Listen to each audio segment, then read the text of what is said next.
بسم اللہ کی برکت کا واقعہ۔ کہا جاتا ہے کہ کسی علاقے میں قحط سالی پیدا ہو گئی۔ اس قحط سالی کی لپیٹ میں نہ صرف انسان بلکہ چرند و پرند سب اس کا شکار ہو گئے۔ مویشی مالکان بے حد پریشان تھے۔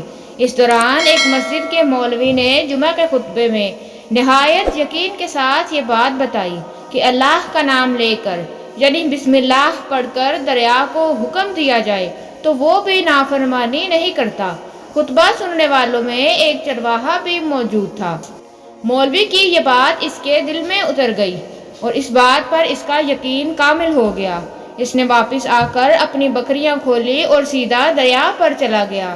اونچی آواز سے بسم اللہ الرحمن الرحیم پڑھا اور دریا کو کہا کہ وہ اپنی بکریاں چروانے کے لیے دوسرے پار جانا چاہتا ہے اور اسے کہا کہ مجھے اپنے اوپر سے گزرنے دے۔ یہ کہہ کر اس نے اپنی بکریوں کو لیا اور دریا پر چلتا ہوا دریا پار کر گیا۔ دریا کی دوسری طرف کا علاقہ گھاس سے بڑا پڑا تھا۔ درختوں کے پتے بھی سلامت تھے کیونکہ کسی کو یہاں تک آنے کی رسائی نہیں تھی۔ اس نے خوب اچھی طرح اپنی بکریوں کو سیر کروایا اور واپس لوٹ آیا۔ پھر یہ اس کا معمول بن گیا کہ وہ بکریاں پار چھوڑ کر واپس آ جاتا اور شام کو جا کر بکریاں واپس لے آتا۔ اس کی بکریوں کا وزن دگنا چگنا ہو گیا۔ لوگ چونک گئے اور اس سے پوچھا کہ وہ اپنی بکریوں کو کیا کھلاتا ہے۔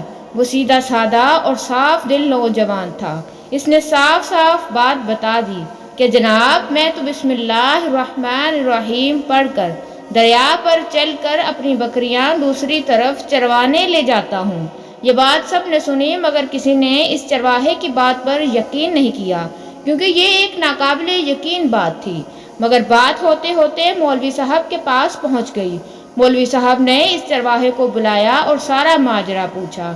اس چرواہے نے مولوی صاحب کو یہ حوالہ بنا لیا کہ مولوی صاحب میں نے تو آپ کا شکریہ ادا کرنے والا تھا کہ آپ نے جمعہ کے خطبے میں جو نسخہ بتایا تھا کہ بسم اللہ الرحمن الرحیم کہہ کر دریا کو بھی حکم دو تو وہ بھی انکار نہیں کرتا، تو میں تو بس آپ کے نسخے پر عمل کر رہا ہوں۔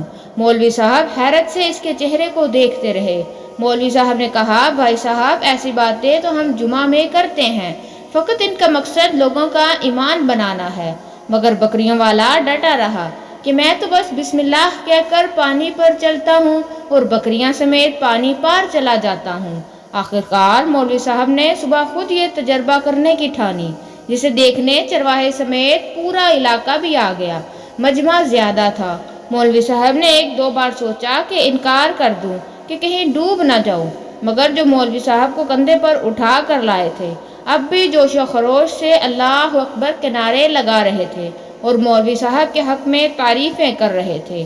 آخرکار مولوی صاحب نے اپنے ڈر کو دور کرنے کے لیے ایک رسہ منگوایا، پھر اسے ایک درخت کے ساتھ باندھا، پھر اپنی کمر کے ساتھ باندھا، پھر ڈرتے ڈرتے ڈھیلا ڈھالا بسم اللہ پڑھا اور دریا پر چلنا شروع ہو گئے۔